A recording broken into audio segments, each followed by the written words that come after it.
Hey everybody, coming at you live from in front of the river. Out in the rain again for the third time in recent times. Now, I got tagged by Survival Mindset to do a video. Pick 3. My first knife, my current knife, and my future knife. Now, as usual with tags, I wanted to make a big deal out of it and make a good video out of it, but I'm going to be relegated to working in the basement, the gear room. But I kind of wanted to show y'all what's going on because there's probably going to be a couple of more videos from the gear room. I brought you down here to where the boat ramp is, and what I'm going to do is I'm going to show you the boat ramp. Now I want you to take a look right there. Okay, you see this boat ramp? See where it starts? From here to here, from there down is usually another 20 feet. It's usually like a 30-foot boat ramp. It goes all the way down to those rocks. See where those rocks been? This is the boat ramp I told you about that was rebuilt so that I could get to Snake Island, and you can see how flooded the river is. Now, for another little thing here is I want to show you this for another little bit of interesting tidbit of information is, you see where that boat ramp is? It's a floating boat ramp, okay? It floats up on those poles right there. Now, normally what happens is that boat ramp goes down at an angle. Well, now it's floated up to an angle. Ain't that something? Now I'm going to show you another view, and you can also see, I think you can see how fast this river's flowing, and it's full of trees and limbs and stuff. But I'm going to show you another area that is normally not underwater. The area where I do a lot of filming out in the woods. There may be a little trail right over there in that corner between there that you can get out into there, but as far as you can see, it's pretty darn flooded. I was going to walk out in it for y'all, but I got about 4 feet in it, and it was a foot deep, fixing to go over my boots. And a guy just pulled in the parking lot a minute ago that works for the county, and he said he's fixing to close this road. And now, you're not supposed to be filming while you're driving, but I think what I'm going to do is on the way back, I'm going to set the camera on my dash, and I'm going to let it film as I'm driving so that you can see what we're dealing with. Now, I'm going to explain, when we're driving by, normally there's a creek going under the road. Just a creek, but I want you to see it. And now here's the important part, okay? This is a very, very important part. We're looking at 4 more days of heavy rain after today. So it's going to take us a while to recover from this. So I'm going to walk over there and look at that trail, and then we'll hit the road, and then we'll go back to the basement and work on the tag. Like I said, a lot of you that have watched my videos, if you'll look, this is the woods where a lot of my videos get filmed. The creek's completely overflowed. Oh. That's terrible.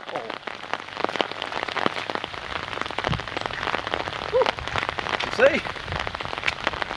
Almost everywhere you step, it's like it's instantly a foot deep because there's so many ripples here. Alright, let's get out of here and go back to the basement where it's nice and dry. Alright, I got you on the dash right here. And I think it's okay to be driving like this, as far as I know. You can't be holding the camera while you're going down the road. Oh man, this is fogging up really bad. Alright, now right up here is a place where people will pull off. People pull off right there, and look how it's coming up to the road. Look at that. It's all the way over on this line. Now right here where I'm talking about, there's a creek normally. See, there's a creek, and it's coming all the way up to the road. You can't even see the rock formation to where there's a, right there, I just drove over where there's supposed to be a creek. There ain't gonna be no filming in this area for a little while. Wow. So here we are back at the gear room, nice and dry, but it's the next day. After I got through filming that scene down by the river, I came home and the entire backyard was at least 6 inches deep in water. And my backyard slopes down. But as it came over towards the basement door, it was about 1 inch deep, and it was coming in under the door. I mean, unprecedented amount of rain. And so I dealt with that all day yesterday. Today's a different day. Stopped raining overnight, so let's get this video on the road. But before we do, I want to make a statement while I got you here. I have had rain pants made by Sierra Designs. I've had them by Columbia. I've had them by North Face. And they all work for a little while, but then after you've been out there for a while, you get wet. And I don't know why, but the Columbia pants, I wound up saturated in a pair of them one time. But these pants, I decided to take a chance on these. They're 100% nylon. They're ACU type pants, and they've got it to where you can unzip the pockets right here and zip them back up, so that in case you have an underlayer, you can reach into your underlayer. And it's got these suspender type deals on them. And I've never seen anything like these, and I tried these because I thought, I wonder if these would be good rain pants. And these turned out to be the best rain pants I've ever had. I've been wearing them a good bit, and so while I got you here, I'm going to share it. But the company, I think the company's called adstactical.com. There's a tag. adstactical.com. And then here's the other side. Generation 3. Now this is the important tag right here. Trouser, soft shell, cold weather. That's the important tag, because no matter who makes it, that's what you want to look for, I think. Now I don't know if these are designed to be rain pants or not. I don't know if they're supposed to be snow pants. I don't know if they're supposed to be an outer layer, but these are wonderful. I have wore these and wore these and wore these in rain, and I have not got saturated yet. So just a quick tip while I had you here. Now let's talk about knives. So the tag I'm doing is pick 3. My first knife, my current knife, and my future knife. Very hard to pick 3 because I've got so many. Well, at least when it comes to the current knife. But we'll play around with that idea. Now as far as the first knife, I'm not going to talk about the very first knife, because that was a little folding knife that I got back in like the 4th grade, I think. But I think what this applies to is my first bushcraft camping survival type knife. Now I don't have my very first one, but I know exactly what it was. And it was a bayonet type of knife, like this. Because the year was somewhere in the neighborhood of 1987 or 1988, I think. Somewhere's around there. I'm thinking it was 87. Yep, it was 87, because I was 20 years old. I just turned 20 years old, and I was born in 67. All right, so it's 1987, and we had gone to a big military supply store in Marietta, Georgia, and that's where I picked up a machete. And I don't think this is the exact machete, but I've gone through a bunch of these. It was an Ontario military issue. And they had a whole bunch of machetes in there in a wooden box. And so I picked up my first machete there and my first knife. They had a whole box full of these daggers. Now, my mentor, Big Nose Mac, he always used these bayonet styles. And when he would go down there to that store, we all rode down there together. And when he would go down there, these things were so cheap, he would buy about 10 of them at a time. And we dug through them, and he was telling me what you had to look for. And he said that what you wanted to look for is, he said, the way these sheets were made right here. And he said that you stuck it in part of the way and stopped about right here, and you wiggled it like that. And he said if there was no wiggle, he said that's the one you wanted to buy. And so that's what I did. Now this is not my first at all, but it's almost identical to this. And this is a bayonet, not a dagger.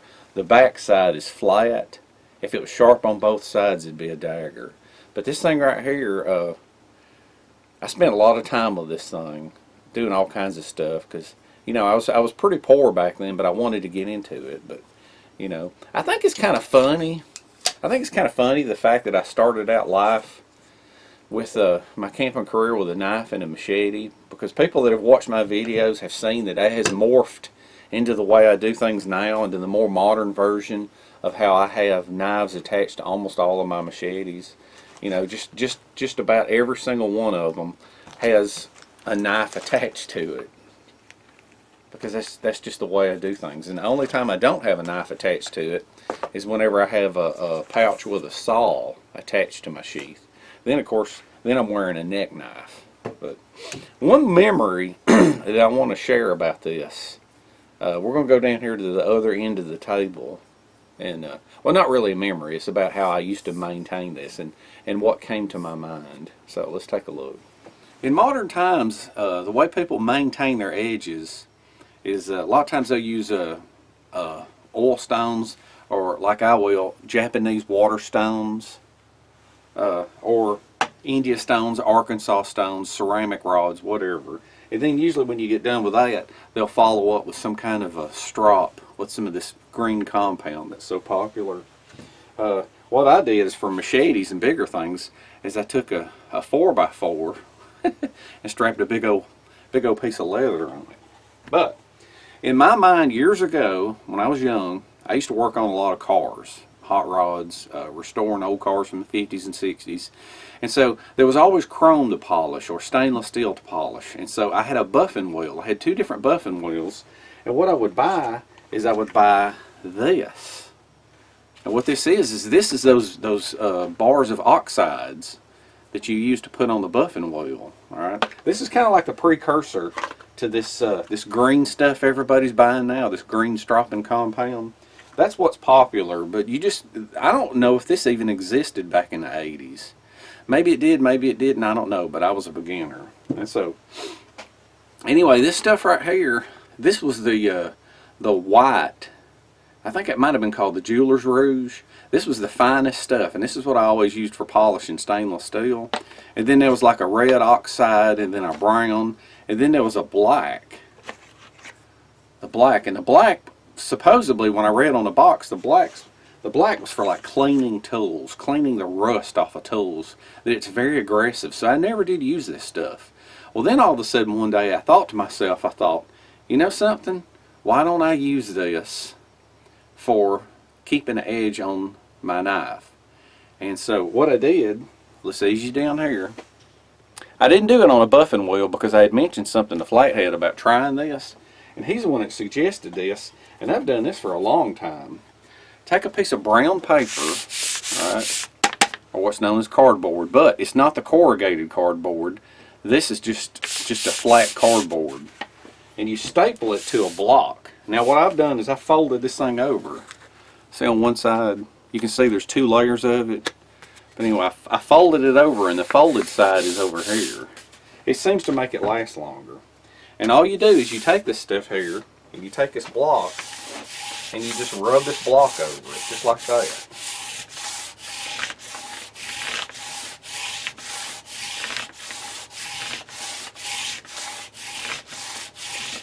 Now, every once in a while you'll rub this on there until this builds up a thick black coating. And I had one, this is an older one on a block that I found that I had taped on. And this black coating just kind of turns into a glaze. But what you can do with this is take your knife, and I used to never take my knife to an oil stone because I always kept a keen edge just by doing this. But you'll lean it up and give it a pull, just like that.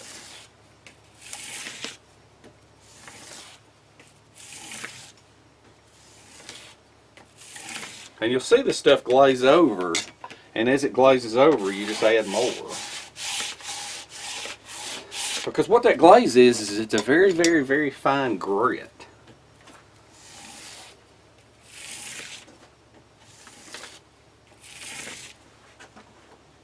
And that thing just keeps an absolute razor sharp edge. And then to finish it off, I can see now it made a huge difference to it. See, to finish it off then, you take a piece of linen and wrap some linen around a board. Not cotton, but linen, because linen has abrasive qualities. And you'll just put the final cleaning on it like that. And it also removes all the compound. Also good for knives, stainless steel knives, for food prep. But that puts a real nice edge on it. Real nice edge. This is for fine honing, fine stropping. But if you can get a hold of any of this black oxide, that stuff actually, you can actually use it as a sharpening device on a medium like cardboard. But that's how I used to maintain that. All the memories. As far as my current knife, that is almost impossible to narrow down. But let's just kind of talk about it a minute and kind of open up my thought process. Let's see, if I'm going to be bringing a tarp and paracord, I'm not going to be doing a whole lot of sawing and carving and chopping for my shelter. If I'm going to be building some kind of a shelter with a frame, then that's going to dictate what kind of saw and machete I'm going to bring. If it's summertime or if it's wintertime, depends on how much firewood I'm going to have, or if I'm even going to have a fire. So a lot of stuff determines on which machete I'll bring. And when you go along those lines, another thing that determines what machete I will be bringing is, will I have a knife with me for food prep? Okay, or if it's just a day hike.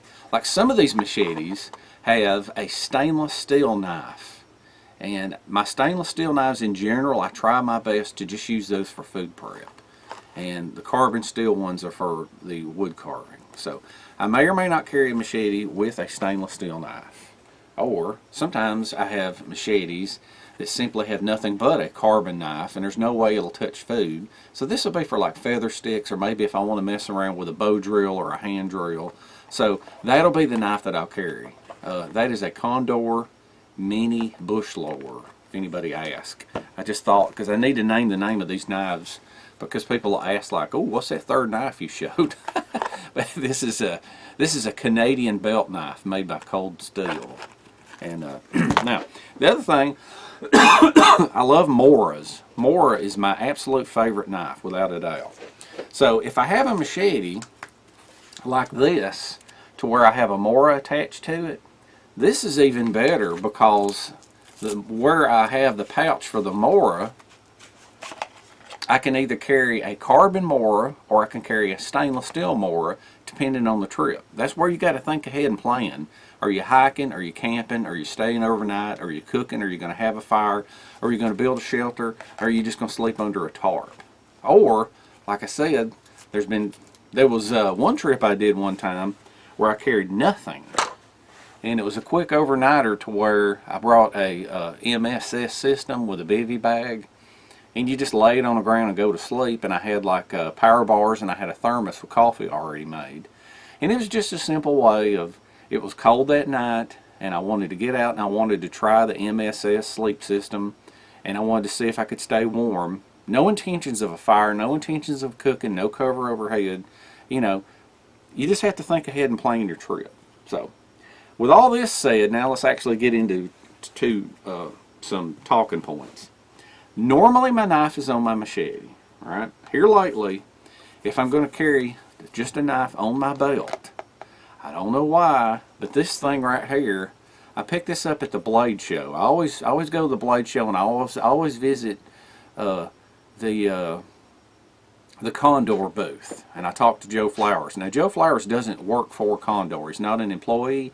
He is a knife designer, and he designs knives for Condor. So I talked to him, and then I always turn around, and there's another guy there, and he's an actual Condor employee.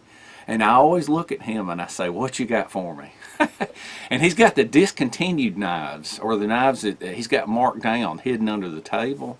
And so what I do is, and this is one, and I say, what you got? And every year I'll go over there and I say, what you got? And he'll pull it out and he'll look at it. And I say, how much for that? And he'll say, $40, $30. So a couple of years ago, he pulled out the Condor Swamp Romper. And this thing right here is just, I have gotten used to it, and it's slowly become one of my favorites. It is just so comfortable. It's got a place a little thumb groove right there. But anyway, that thing right there, I love it. And it's got, the sheath comes with a place for a ferro rod. But I guess you could call that my current knife if you want to narrow it down to that, as far as carving, feathering, bushcraft, and all that kind of stuff. So, with that said, let's take another peek into delve into the mind of Dave.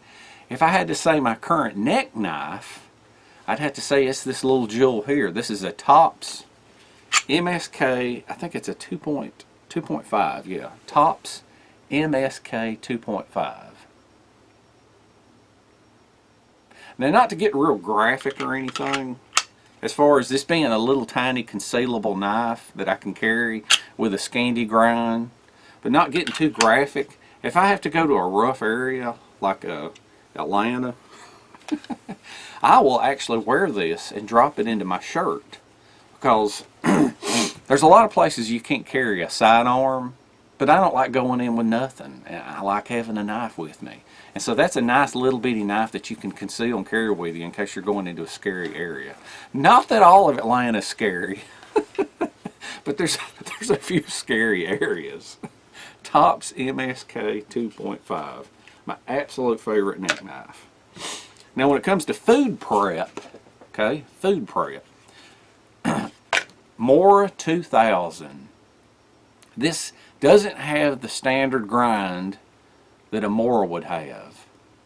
This has got more like a, I don't know, it's like a weird duplex looking grind. But as far as food prep, if I know I'm going to be doing a lot of food or cutting meat or whatever, that stainless steel Mora 2000 is fantastic. I absolutely love that knife. Now I have, let me think a minute, hold on, where's it at? Let me find it.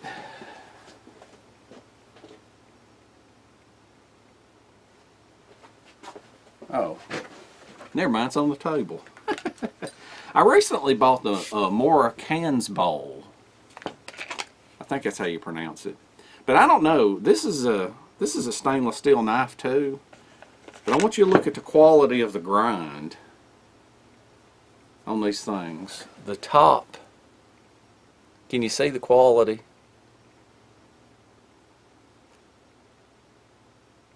I don't know if this is intended to be more of a coarse grind or if their quality control was slipping, but this had a mirror polished edge, and this you can still see the grind marks on it. So I thought this was going to be my new favorite food knife, but it's not. The old Mora 2000 is still my favorite. Now as far as filleting fish, my favorite is this very, very old Normark, made in Sweden. It used to have a little place on the end of it for a little piece of ceramic rod, but it fell out. That way you could take the knife and you could pull it through there and touch it up. But that's an old Normark. I don't know if any of you have ever had a Normark made in Sweden, but that is a wonderful, wonderful fillet knife. We spent some time by the river right there slabbing the sides off of fish and pan frying it. Good knife, Normark, really old knife. Now what little tiny bit of skinning I've done or do, rabbits and squirrels, which in my recent years is almost never, because there's never time for any trapping or any kind of hunting. I never do that anymore. But whenever we used to, and I'd do skinning chores, I use this. It's a Camillus Western.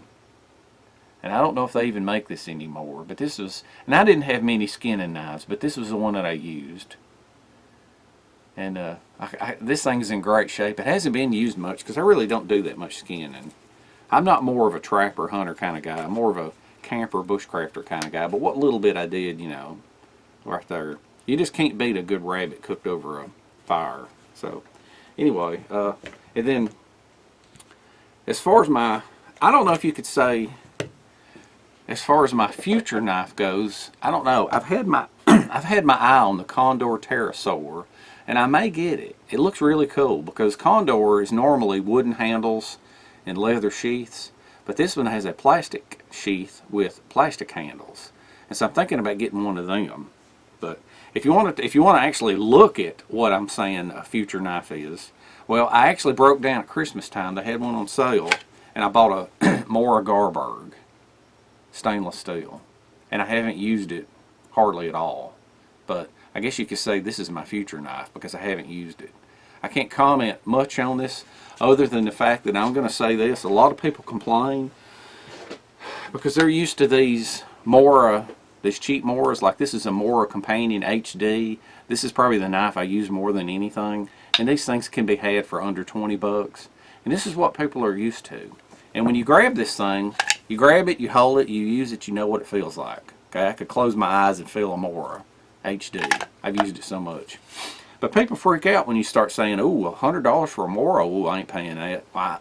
This thing, the fit, the finish, and the blade quality and everything about this thing is unbelievable. Completely, totally, just unbelievable. It's unlike the normal Moras. And it's even got it's a full tang Mora too. But I guess you could say that that's my future one. I love that knife. And I call it my future knife because I haven't used it much. Well, that was my picks. Hope you enjoyed it. Now, who to tag, who to tag. Just like last time, what I was saying on the last tag video, used to be years ago I would tag people on these things and send them a private message notifying of it, but there's a couple of things here going on. One thing, YouTube did away the private messaging system, so when they did that, I can't notify people of when they're tagged. And some people don't want to be tagged, and I am subscribed to so many different channels that I don't know who would do it and who would not want to do it. So this tag's open. If you want to do it, tell me in the comments section. For now, I'm managing to still read all the comments. I haven't been overwhelmed yet. It takes me a while, but if you want to do this video, tell me and I'll put your name in the description box under tagged. Alright? Pick 3. Your first knife, your current knife, and your future knife. And another thing I got to thinking about while I was thinking about ending this video is, if you think about it, back when I used to tag people, I would tag video makers. But now with the tag being open, think about it a minute. Think about it. What if there's somebody out there that doesn't make videos, but they're thinking, "Oh, I'd like to make videos." Now's your opportunity. You guys and gals, if you want to do a video, and this would be a great way of introducing yourself to the world, break out the camera, even break out your cell phone if you have to. If you're watching this, you've already got a YouTube account, do us a video.